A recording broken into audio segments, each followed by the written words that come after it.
Please speak directly into the microphone so our transcribers are able to hear your testimony clearly. I'd like to introduce the committee staff. To my immediate left is Lyle Wheeler. To his left is research analyst Charles Hamilton. And to the far left is committee clerk Thomas Wheatley. Committee members with us today will introduce themselves, beginning at my far right. Kathleen Kauth, LD 31, Millard area. Elliot Bostar, District 29. Joni Albright, District 17. George Duncan, District 26, Northeast Lincoln. Thank you. Our pages today, if you'd please stand, are Matea, who's a political science major at UNL, and Caitlin, who's a history major at UNL. Thank you for being here today. Please remember that senators may come and go during our hearing, and they may have bills to introduce, as they may have bills to introduce in other committees. Refrain from applause or other indication of support or opposition. For our audience, the microphones in the room are not for amplification, but for recording purposes only. Lastly, we use electronic devices to distribute information. Therefore, you may see committee members referencing information on their electronic devices. Be assured that your presence here today and your testimony are important to us and are a critical part of our state government. And with that, we will open testimony on LB 300. Welcome, Senator Linehan. Thank you. Good morning, Vice Chair Von Gillern and members of the Revenue Committee. I'm Luann Linehan, L-O-U, capital A-N-N, Linehan, L-I-N-E-H-A-N. And I'm from Legislative District 39, which includes Elkhorn and Waterloo in Douglas County. I'm here today to present LB 300. Across the aisle, I believe we can all agree that it's important to all Nebraskans not only to destigmatize mental health and substance use treatment, but we have a duty to our neighbors, friends, and family to ensure that every Nebraskan, regardless of their circumstance, has access to the same. Nebraska Revised Statute 77-2704.12 currently provides for sales and use tax exemption for certain specified nonprofit organizations. LB 300 adds to the list of exempt nonprofit organizations that are certified, contracted by Regional Behavioral Health Authority or the Division of Behavioral Health of the Department of Health and Human Services. It's a saying known across the country, Nebraska nice. This is yet another opportunity for our body to show why this saying is so well known. More importantly, this is an opportunity to show affirmation and support to our constituents in the growth and evolution that has been undertaken by all Nebraskans alike to continue to destigmatize mental health and substance use treatment. Most importantly, this reaffirms to those of us in need not only for support of their steps to care and recovery, but to show our support in a meaningful and substantive way. For all these reasons, I request the committee to approve and advance LB 300. So I'm just going to take a second here to go away from my prepared remarks because my staff wouldn't have known this. But Carol Boy will follow me, and I've known her since 2000. We think that's when it was. She has spent her life, as far as I know, supporting those with mental health and substance abuse problems. She has been amazing in the amount of support she has gotten from the private sector.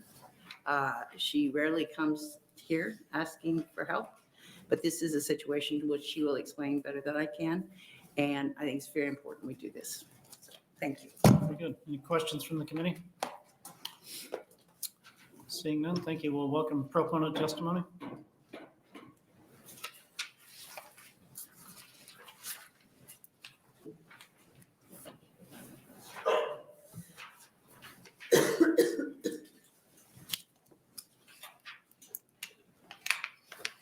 Good morning. Good morning, Senators. My name is Carol Boy, C-A-R-O-L-E-B-O-Y-E, and I testify to you today as CEO of Community Alliance in support of LB 300. Community Alliance is a nonprofit 501c3 community mental health organization that serves over 4,000 men and women every year with serious mental illness in the Region 6 area, which is comprised of Douglas, Sarpy, Dodge, Cass, and Washington counties. I'm also here today testifying on behalf of the Nebraska Association of Behavioral Health Organizations, who are also supporting LB 300. I'd first like to thank Senator Linehan. I'd like to claim that we met each other when we were 5. It's been that long ago. But I'd like to thank her for listening to the challenges currently being posed by the nonprofit mental health and substance use agencies when it comes to sales and use tax exemption, and for her introduction of this remedy. LB 300 is, in our view, a welcome effort to clarify what we believe was legislative intent in the past and update the statute consistent with current reality in relation to mental health, growing need, and increasing integration of care and services. Let me try to explain. Currently, Nebraska provides a sales and use tax exemption for, quote, mental health and substance use treatment centers licensed under the Healthcare Facility Licensure Act. Community Alliance provides a wide range of mental health and substance use services. Residential care, which requires a license, is one of them. Psychiatric treatment, counseling, rehabilitation, in-home services, homeless outreach, vocational services, assertive community treatment, suicide prevention, community outreach, are other mental health and substance use services that we provide, none of which are subject to licensure, and therefore none of which are eligible for the sales or use tax exemption as the statute is currently written. Integrating all these services is considered best practice in mental health and gets the best outcomes for those we serve and for the taxpayer. So while we operate 5 licensed residential facilities and receive sales tax exemption for that portion of our continuum, the remaining services do not qualify. We therefore have to parse our services for purposes of this statute. We obtained a health clinic license when we added primary health care, so we are currently able to also exempt that specific services from sales tax. But even with that addition, that leaves a large portion of our work either ineligible or in a gray area. For example, psychiatrists, therapists, care coordinators work side by side with that primary care physician that's on our staff as part of that integrated care team.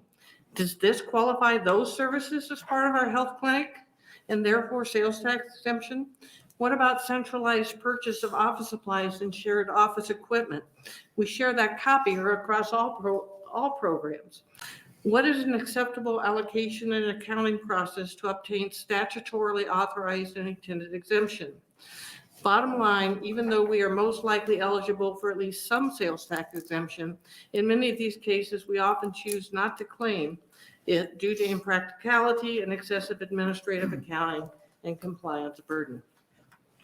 Speaking on behalf of the Nebraska Association of Behavioral Health Organizations, known as NAPO, as well as for Community Alliance, we are supportive and appreciative of this remedy proposed, including its focus on nonprofit mental health service providers who have contracts with regional or state behavioral health authorities, while not being overly broad in terms of impact on sales tax revenue. In polling our membership at NABHO, we estimate that approximately half of the 52 member organizations are in a similar situation as Community Alliance. Again, our thanks to Senator Linehan and to all of you here on the Revenue Committee for your thoughtful consideration and support of this bill. LB 300 would provide a meaningful change in our operations and approximately $20,000 in sales tax savings that we could better reinvest in mental health care. I'll be happy to provide any additional information you may want or answer any questions. Thank you for your testimony. Questions from the committee? I just have one. Who's your primary constituency, the people that you care for? Is there a certain demographic that's more prominent than others? 96% of the people we serve have incomes below the federal poverty level at the time of admission. That's probably the most startling statistic. They're adult men and women, primarily with long-term mental health disorders such as schizophrenia and bipolar disorder. 1 in 3 are people of color. As I said, we cover a 5-county area. Mm-hmm. Okay. All right. Thank you. 50% or more are Medicaid eligible folks. Very good. Any other questions? Thank you, Ms. Boyd, for being here. Thank you. Other proponent testimony?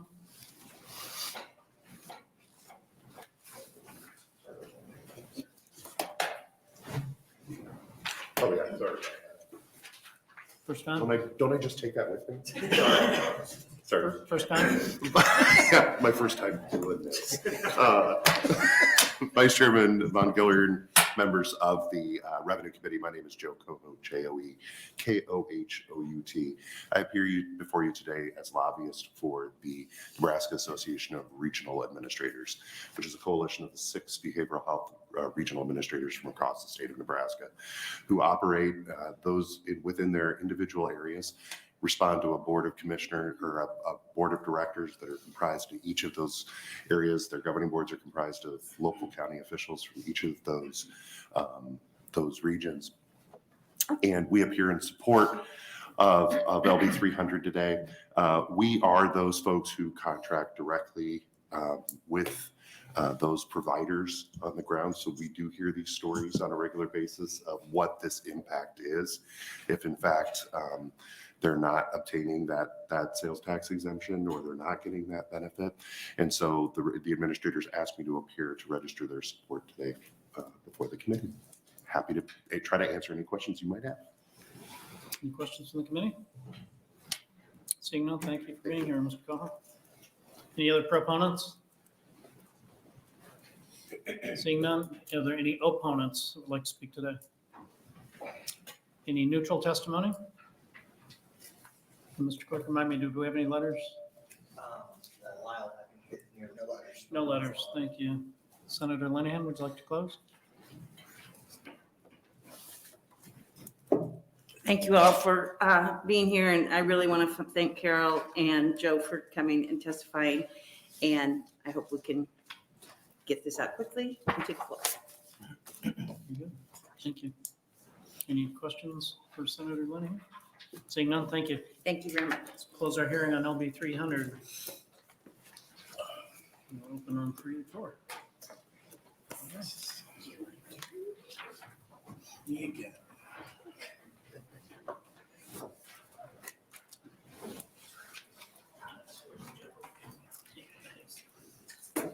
Good morning, Senator Bostar. Good morning, Chair Linehan and fellow members of the Revenue Committee.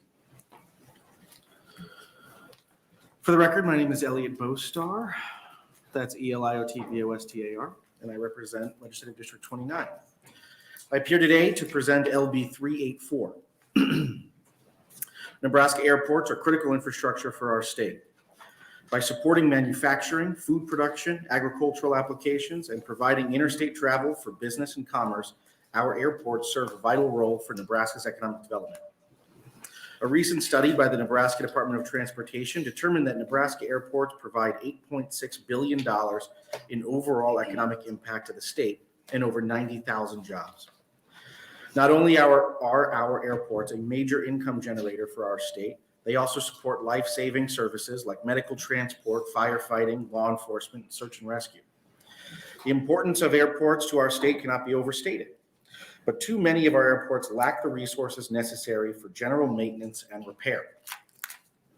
LB 384 establishes a sustainable financial support mechanism for the maintenance and upkeep of Nebraska's air transportation network. LB 384 directs the sales tax paid on the sale and lease of aircraft to a Transportation Aeronautics Capital Improvement Fund.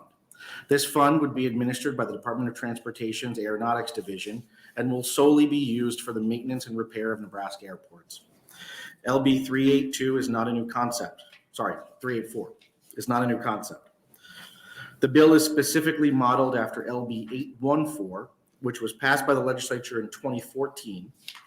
LB 814 directed sales taxes paid on ATVs, UTVs, motorboats, and personal watercraft to the Game and Parks Commission to be used for capital maintenance, repair, and improvements at Game and Parks facilities. That funding mechanism for Game and Parks was reconsidered and extended with the passage of Chair Linehan's LB 350 as part of LB 595 in 2021. LB 384 is also very similar to the approach we currently take for the funding of the Highway Trust Fund, whereby the sales and lease of motor vehicles provides financial support for roads infrastructure.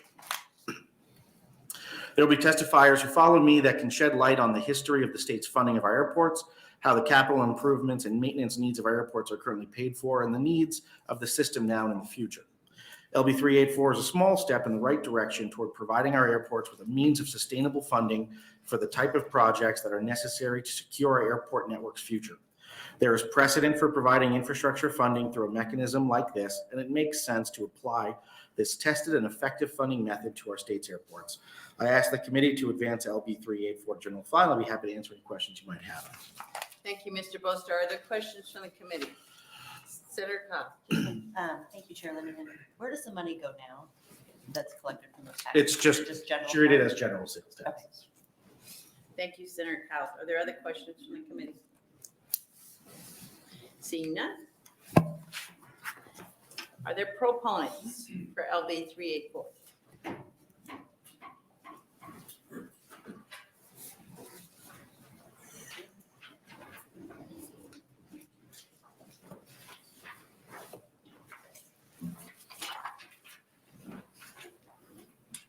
Good morning. Good morning, Chairwoman Linehan, members of the Revenue Committee. My name is Scott Terry, Scottttarry. I'm the chair of the Nebraska Aeronautics Commission.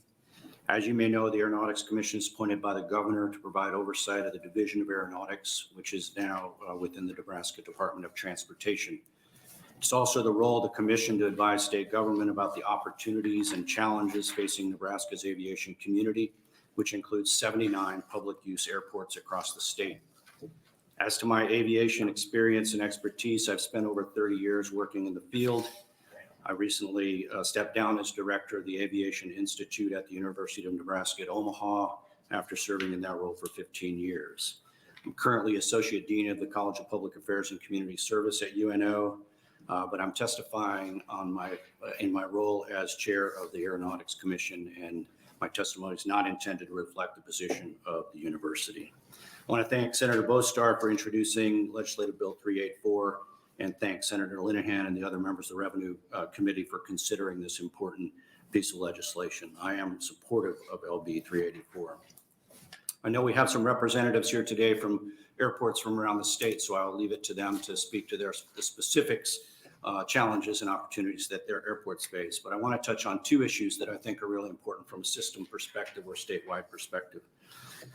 While many things can shape good public funding decisions, two principles I think are important when reconsidering the allocation of tax revenues as proposed by LB 384. By moving sales tax dollars collected from the sale of aircraft out of the general fund and reallocating them to the Division of Aeronautics for the specific purpose of supporting aviation infrastructure, LB 384 will help accomplish two important objectives by providing between $1.2 and $1.4 million per year for airport projects across the state. This will allow Nebraska general aviation and smaller commercial service airports to more effectively leverage federal funds that are available to airport capital improvement projects. Unfortunately, because of the cost share or match requirement imposed by the FAA on federal airport funds, communities must come up with up to 10% of the requested amount for their projects. Without support, we risk federal money being left on the table because smaller communities and their airports cannot always meet the matching requirement. And because of this, some do not even begin the process that's quite involved required by the FAA for capital improvement grant requests. If these dollars are not coming to Nebraska, they're going elsewhere. We certainly like our friends in Iowa, South Dakota, and Kansas, but I'm sure you'll agree we'd rather all see the federal dollars coming to support Nebraska's airports. If there's any concern that making matching funds more readily available will lead to the unnecessary expenditure of state and federal funds on projects of limited value, be assured that airport projects receiving federal capital improvement funds or state dollars are fully vetted by the planning and engineering staffs of the FAA Central Region and the Nebraska Division of Aeronautics. As an additional layer of accountability, the Aeronautics Commission reviews plans and recommendations for all projects before approving them for funding. In fact, we're meeting this afternoon in Hastings to do this very job for a number of important airport projects across the state. A second, no less important issue when it comes to taxpayer dollars is the importance of protecting previous investments. Airports are critical infrastructure. While they're built to last a very long time, they're not immune to the ravages of time or Nebraska's summers and winters. It's critical, especially when it comes to operational services such as runways, taxiways, ramp areas, that pavements are monitored and routinely maintained to mitigate degradation, ensure safe operations, and extend the life of investments that have already been made. LB 384 will allow taxes collected from the sales of aircraft to do just that. The Division of Aeronautics will have new resources to help airports across the state monitor and extend the life of this critical transportation infrastructure. I urge you to support LB 384 and help Nebraska's airports meet the challenges and opportunities of the coming decades. Thank you. Thank you, Mr. Terry. Are there questions from the committee? Senator Albright. Thank you, Chair Linehan, and thank you for being here today. Can you give me an idea of how many projects are needed throughout the state of Nebraska? I mean, we That's do have a large list. Yeah, that's a great question. We do have a system plan that's being completed. It's actually been 20 years in the making to have that revised, which is something that I think the division rightly took care of. So there's a number of projects there. Not all of those would necessarily be in that same category as being sort of short of matching funds, but some of them will. We have a number of people here today that can speak specifically to those cases and examples that you're looking for. One of the problems that the division has, and the commission as well, is asked this question. There's a sort of a selection bias problem, if you will, that the communities that know they don't have the matching funds or can't get them don't begin the process of requesting, of doing the engineering studies and going through that process. So we don't have a good mechanism for not knowing accurately the answer to your question. It's something we need to work on. We have anecdotal information that there are a number of airports across the state. The matching funds that have been used previously have declined over the years. So there's a sense that there is this pent up demand, but I don't have a exact number for you. So when you have these funds, how many people decide where those funds should go? Well, what happens is that the communities work with Division of Aeronautics and the engineering staff. They work with the FAA Central Region to put together a capital improvement program proposal. So it's a process that's quite involved. They know that when they get their sort of their estimate of what that project's going to cost, they're going to have to come up with that 10%. So it's probably part of an iterative process where the community has to get a good estimate of the cost of the project, Sure. but they also know what their own resources might be. Okay, thank you. Thank you, Senator Albright. Are there other questions? Senator Cal. Thank you. How many airports are there total in Nebraska? 79 public use airports. I had just recently had to look that up myself because when I came to Nebraska in 2000, I think we had 91. So we've lost some, but that's the most accurate number I have from the division. So I'll stand by that. Thank you, Senator Cal. Other questions from the committee? I'm going to go back and kind of rephrase Senator Albright's question. I think, so the community does what they need to do, but this isn't, it's a lot of money, but setting revenue, it doesn't seem like that much money. $1.5 million, it says in the second year. So you've got 79 airports. Is it your commission then that decides who comes first on the list? No, we get basically advised by the Division of Aeronautics, right? So that there's the FAA process and the Division of Aeronautics. We're a state level sort of approval process. It's a layer in the process that the federal government, the FAA Central Region, has to approve those projects. So you're thinking they wouldn't approve more projects than this money would cover? Well, they won't get proposals from communities unless the communities know they have the opportunity to match those federal funds. So this hopefully will do two things. One, the money could be used to help communities who have projects that are necessary match those federal funds, but it also provide resources to do the preventative maintenance and the monitoring and so forth. And I think Senator Bostar mentioned that in his remarks as well. Okay, thank you very much. Any other questions? Thank you very much. For being Thank you very here. much. Other proponents? Don't be shy.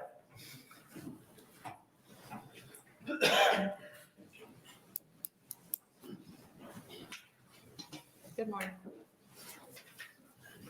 Good morning, Chairman, committee members.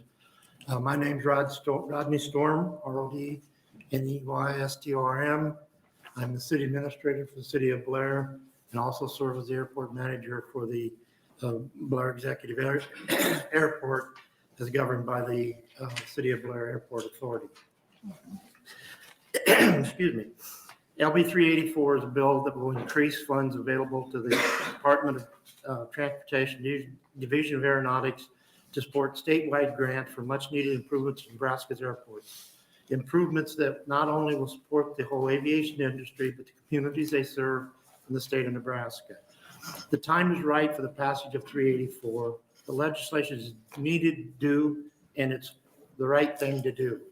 The time is right as LBA 384 directs the sales tax from aircraft sales and leases and invest those dollars back into Nebraska's airports to support the aviation industry and to help reduce our dependency on property tax dollars for their support, maintenance, and improvement.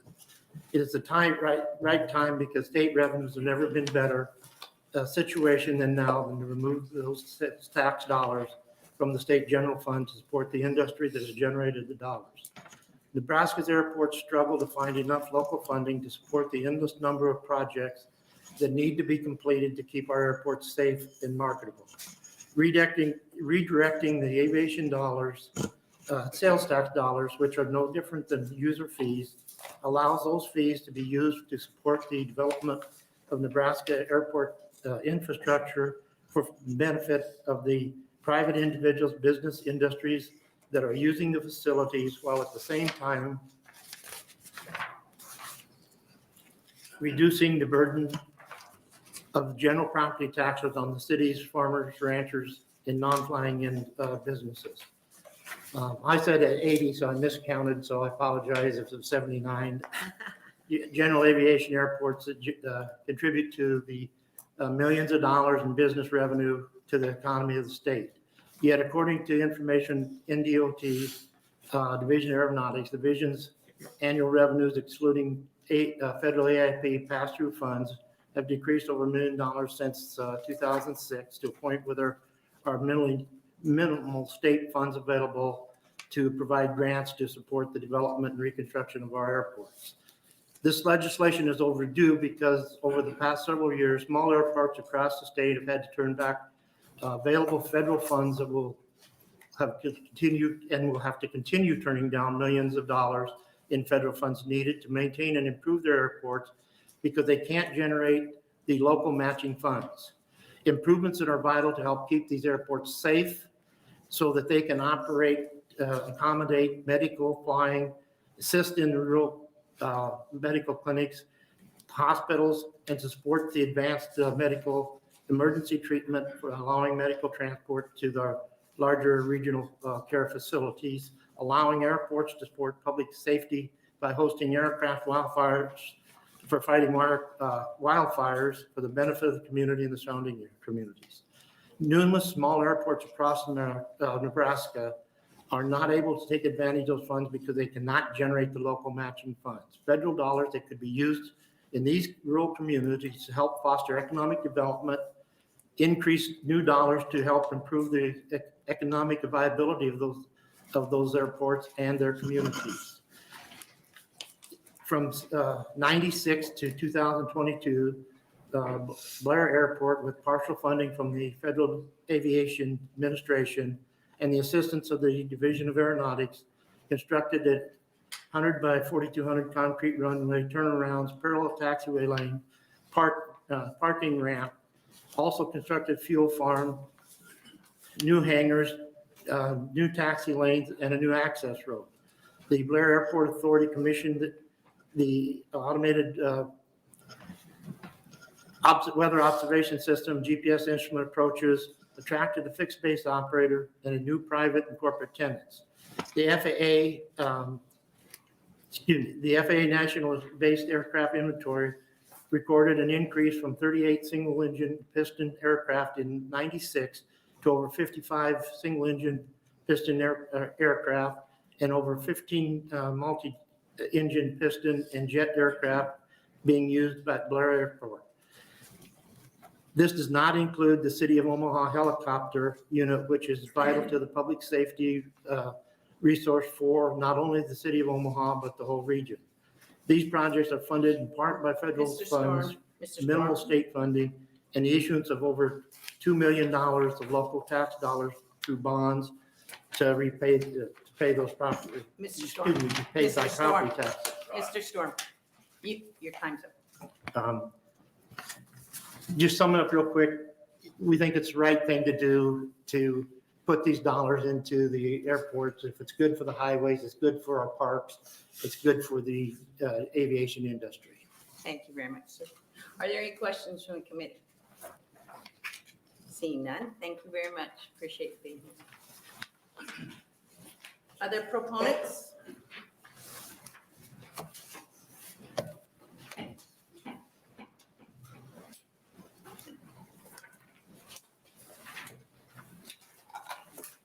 Good morning. Good morning, Chairperson, Senators. My name is Nathan Maston, Nethan, Masten. I'm the airport manager in Lexington. I'm also the president chairman of Nebraska Association of Airport Officials. I'm here today to testify in support of 384, a diversion of sales tax paid on aircraft sales and leasing to a capital improvement fund for airports that make impacts in your communities daily, and sales tax that myself and my industry are already paying. An industry that has an overall state impact of $8.6 billion as shown by the impact study completed at the end of 2019. We're making this request because since the early 2000s, state aid to airports has averaged less than $200,000 a year. These grants are used to assist your airports in putting together that 10% local match required to leverage federal grant funds available to them. However, with the very low levels of state funds available to assist your airports, we're seeing federal funds expire, and actually the result is being they're turned back. That statement is supported by statements made by the state in the division's capital improvement program update from 2019, where it states that in 2018, almost $2 million in federal funds expired before the local airports could use them. In 2016, that number was $3.4 million.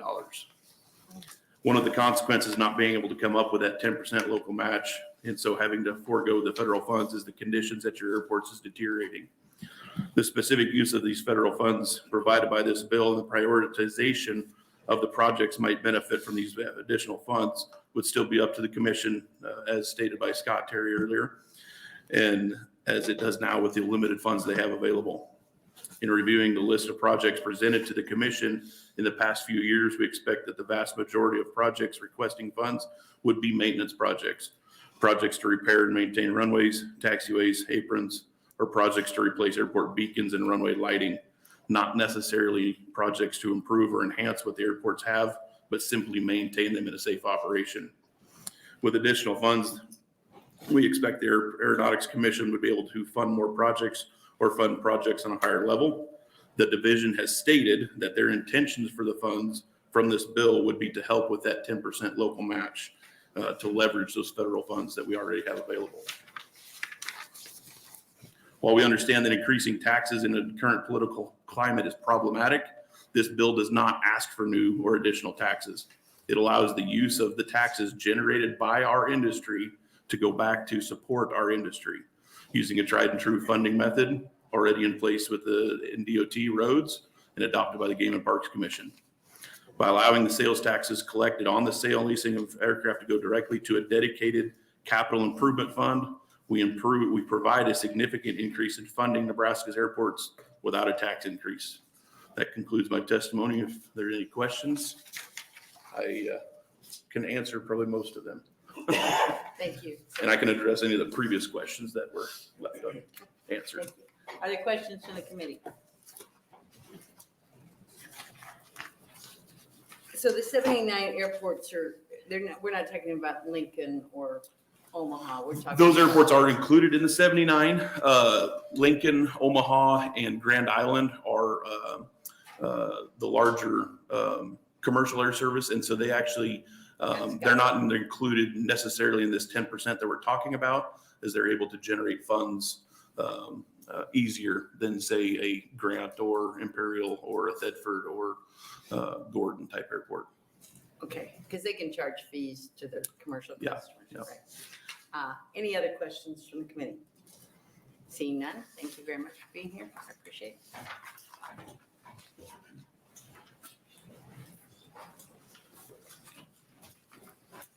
Good morning. Good morning.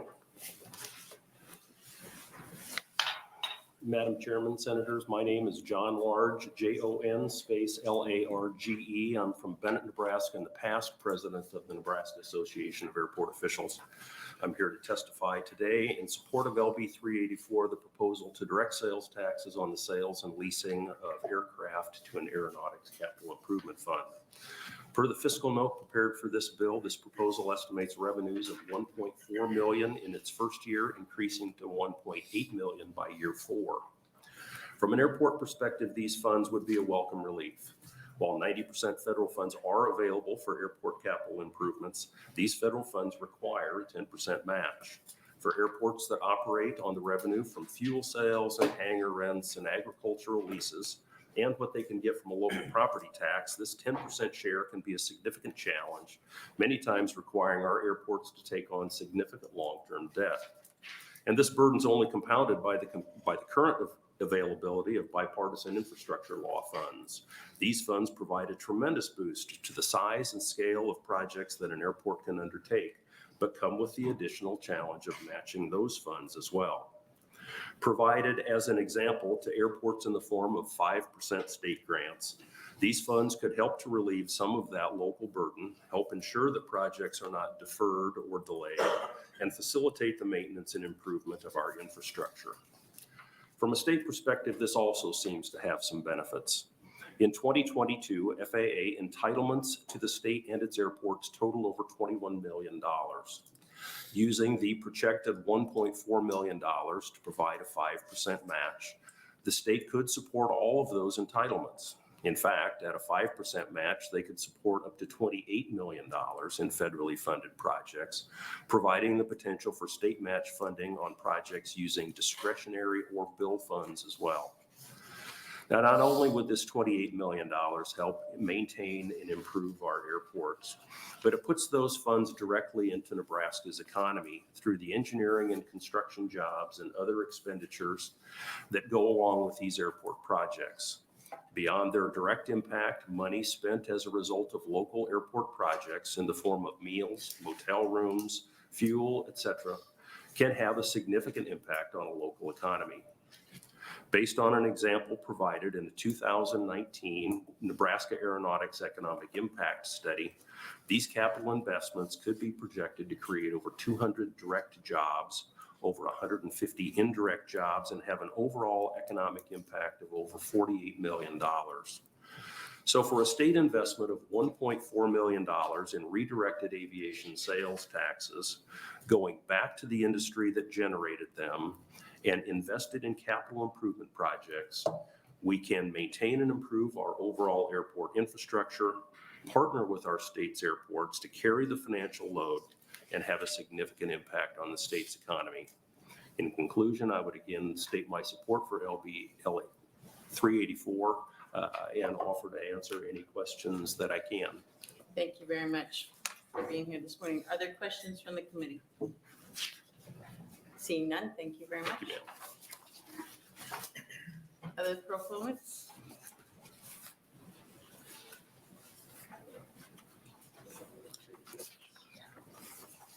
Good morning. Good morning. Appreciate the opportunity, Chairman and committee members, to speak before you. My name is Tom Chandler, TOMCHANDLER. I'm with the Aircraft Owners and Pilots Association, and we're the nation's largest organization of aircraft aviation industry representatives with over 300,000 members nationwide and 2,500 right here in Nebraska. And so on their behalf of our folks here in Nebraska, I'm here to support LB 384. You've heard some tremendous testimony, so I'll weed out some of the details. They've done a great job outlining the needs in the state and how this bill will support the airports. The keys that I would like to bring up with you are, as a regional manager for my organization, I cover 9 states through the center part of the country, basically from Nebraska and Iowa on down. And so I see a lot of different funding mechanisms in different states and how those work. And one of the main reasons I wanted to come here today is because Nebraska is at the bottom of my 9 states in the amount of funding that the states provide into the aircraft system. For example, some of your neighbors, Iowa funds into their airport system $8 million a year, Kansas $5 million a year, Arkansas 15, and Oklahoma $8 million a year. I was really excited to see this opportunity to be able to increase the funding into Nebraska's airports because it's desperately needed. I know they've been working this bill for at least 3 different sessions.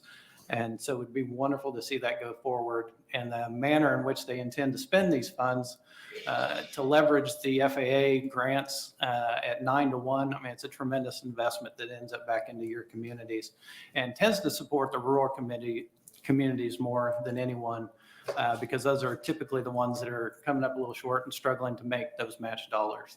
And so that hits a lot of different points on helped your agricultural industry, the sprayers that are out there in the rural areas, the medical transportation. There are a lot of doctors that go out and do rural medicine using aircraft so that they can hit multiple communities in a day.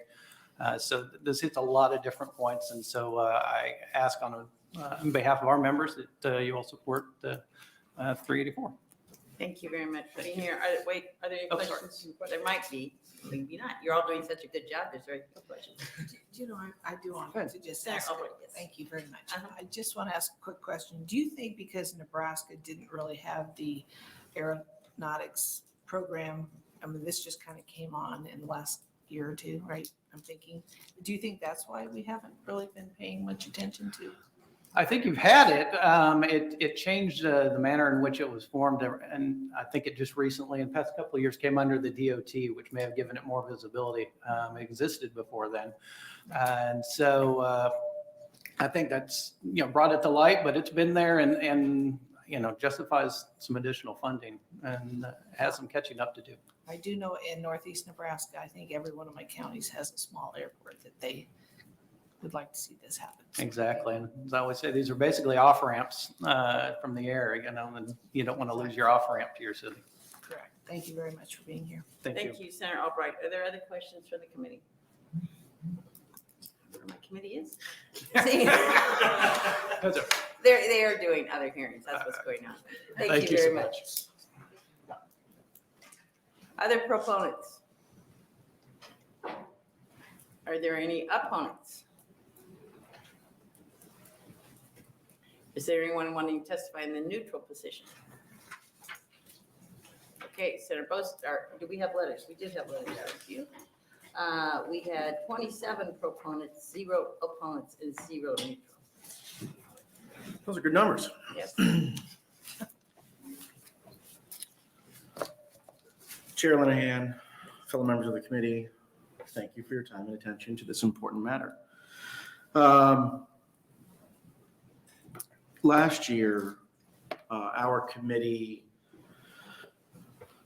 heard and advanced the constitutional amendment to allow our commercial airports to engage in certain agreements with airlines in order to attract air service. And I thank all of you who were here last year for your help in doing that. And so we got on the ballot, and then over the summer, Chair Linehan then said, well, actually at the time, Congressman Flood, myself, we flew around the state to airports across the state to talk to communities and educate them about airports and this measure in particular. But while we were there, we heard from airports across the state about the challenges they have. And I think that, when we hear that we're, one of the most underfunded airport, state airport systems in the country, that's significant. And I think we need to pay attention to that. Also, you heard, I think it was, maybe it was 20 years ago, we had 91 airports, if I heard correctly. And, right now we have 79. We're going to keep losing them. There's no question about it. And we're gonna lose them in the rural areas that where it's significant. You know, if you lose your local airport, that's a loss to your community. And once they go away, I don't know the last time we built a new airport in the state of Nebraska. So I would implore the committee to work to try to keep the ones we have. And these dollars being leveraged 9-to-1 from the federal government, which, by the way, those federal funds are going to be spent no matter what. So it's a matter of whether or not we take advantage of the opportunities that we have as a state, or if we are going to let other states outcompete us. And so I think this is a really a reasonable measure that uses mechanisms that we've put in place before. And I encourage you to support this legislation, and I'd be happy to answer any other questions. Thank you, Senator Bostar. Any questions from the committee? Seeing none, that brings our hearing on LB 384 to a close. Thank you. Thank you. Senator Albright, I don't care for transition.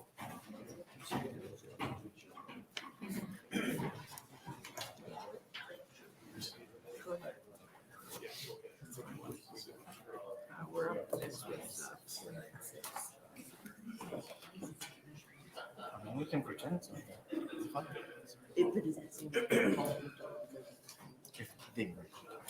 Thank you, Senator Linehan. Go ahead and we'll open the hearing on LB 496. Good morning again, Revenue Committee, Senator Breezy, and members of, okay. I am Luann Linehan, that's what I know. Louannlinehan. I'm from Legislative District 39, which is Elkhorn and Waterloo in Douglas County. I'm here today to present LB 496. LB 496 would exempt from sales and use taxation the sale or purchase of business inputs as defined therein. Under the bill, the business input is a product or service by purchase that meets the following requirements. A business input must be a product or service that is being purchased by a business entity from a retailer. A business input must be used by the purchasing entity in a way that is directly related to the production or provision of the service. The cost of the business input must be passed on from the purchasing entity to customer, and the customer purchasing the business input must reasonably be considered to be the end user consumer of the product or service produced by purchasing entity. It should come as no surprise to this committee that this session of our body could be best characterized as placing a strong emphasis on our children and their education, economic development, and tax reform. LB 496 speaks to the latter of the latter two. By providing this tax incentive, business are encouraged to start and continue to develop new products and services to manufacture, produce, and provide newly developed and old products and services locally to remain in our great state. For all of these reasons, I request the committee approve and advance LB 496. So actually, this bill is not, I don't have any anticipation that we would pass it this year. But here's what I would like to do. Since I've been chair of the Revenue Committee, there is great confusion as to what is an input and what is not an input. I've learned in the last 4 years that there are states who have defined this. We seem to have a loosey-goosey system that sometimes is taxed, sometimes it's not. Sometimes it's covered by incentives, and then the incentives expire, and then they come to the Revenue Committee and they go, we shouldn't be paying sales tax on this, it's an input. Well, you've been doing it for 10 years, why are you here now? Well, because under the incentive package, we didn't have to pay sales taxes, but now it should have never been taxed in the first place. So I think it would serve the state and our up and down revenues on these things if we would have some definitions that we could fall back on. The Department of Revenue understood them instead of like every year we get, oh, we got a problem. So that's the purpose. It will take some time. It'll take some help from industry and the chambers to figure it out, but I think we need to try and get that done over the next 2 years. Okay, thank you, Senator Linehan. Any questions for the senator? Seeing none, thank you. First proponent testifier, please.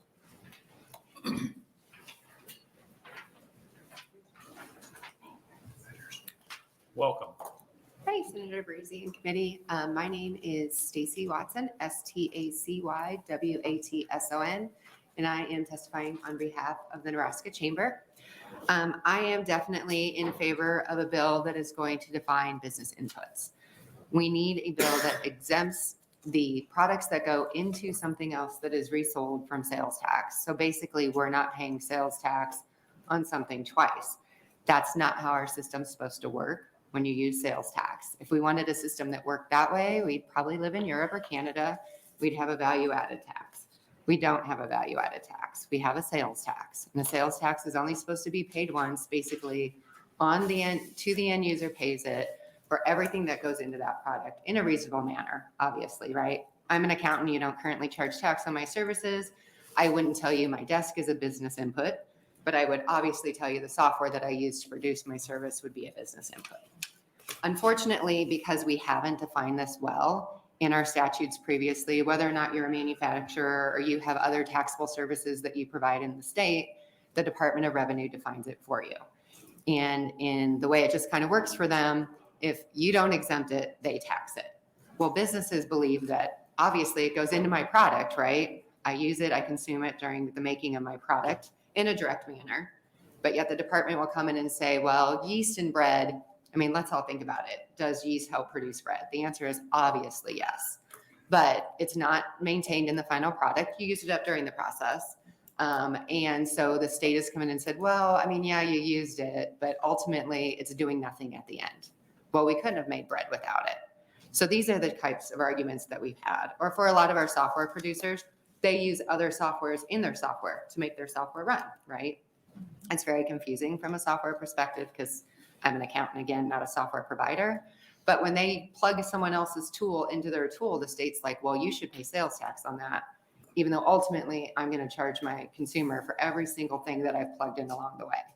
So it affects people on the service side, on the manufacturing side, and I don't think it's the Department of Revenue's job to legislate. I think it's your job to legislate. And while this definition isn't perfect and we need to improve it over the next year or two, whenever we can get it to be passed, I think it's really important to the future of the businesses in Nebraska. Businesses will pay tax when it's clear and defined. And they don't mind doing that. No one's saying I don't want to pay sales tax on things. But when it's not clear, it's not defined, and we're surprised by the Department of Revenue, every time I go to an out-of-state conference, they see that I'm from Nebraska, people actually come and find me and yell at me over decisions made by the Department of Revenue because our statutes aren't well defined. So I would encourage you to look at this definition, to talk to businesses and decide, you know, as a state, what do we want a business input to be? What do we want that to look like? And put that in the statute so that it no longer is a problem. Again, been here before, totally love sales tax. So if you have any questions, I am happy to answer them. Thank you, Ms. Watson. Any questions? Seeing none, you said that you didn't think this was quite perfect. What changes would you make to the definition here? I would definitely use directly used and consumed and probably take out the word retailer because sometimes a manufacturer will sell the product at wholesale. And I think if it's tied to maybe the word retailer, the Department of Revenue is going to be like, well, you're not a retailer. I'm a wholesaler, right? And so there's just some minor, I mean, I would make it as plain as possible to say directly used and consumed. And on the manufacturing side, sometimes it's easier to define when that process starts or ends. Some states define it, you know, as soon as it gets on a truck to come and then get on a conveyor belt and head in. And then all the way until it leaves your building, packaging, everything, refrigeration, and goes to the final consumer. Some states are literally the entire process. Nebraska currently is only as it's changing. So the stuff that's out there before it comes in the door doesn't count. And is, you know, and after it's all changed up, they don't want to count it either.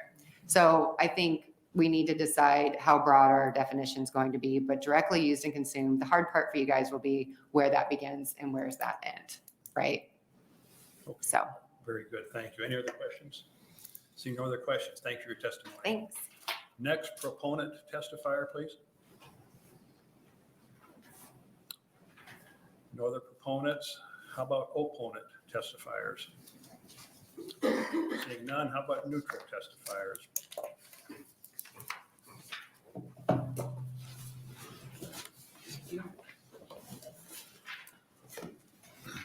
Welcome. Senator Breezy, thank you. Members of the committee, thank you again for having me today. I'm Jim Greisch, Jimgreisch. I'm here today representing the Greater Omaha Chamber of Commerce, the Lincoln Chamber of Commerce, the Platt Institute, and Blueprint Nebraska. And at least for the moment, we offer a neutral position on 496, the legislation that would provide a definition of business inputs for Nebraska's tax code as to sales tax exemptions for these products. We certainly thank Senator Linehan for her continued effort to bring this important matter before the committee for further conversation. As I told you last week, I've appeared before this committee many times in my capacities as the chairman of Blueprint Nebraska's Tax Modernization Committee, chairman of the Omaha Chamber's Public Policy Committee, and chairman of the Greater Omaha Chamber's Economic Development Committee. The goal of Blueprint and the allied efforts has been to transform Nebraska's tax code in a way that fosters competitiveness, one that is transparent, fair, and equitable. The chambers et al. Have agreed on that. The matter of business inputs has been a constant in this long discussion.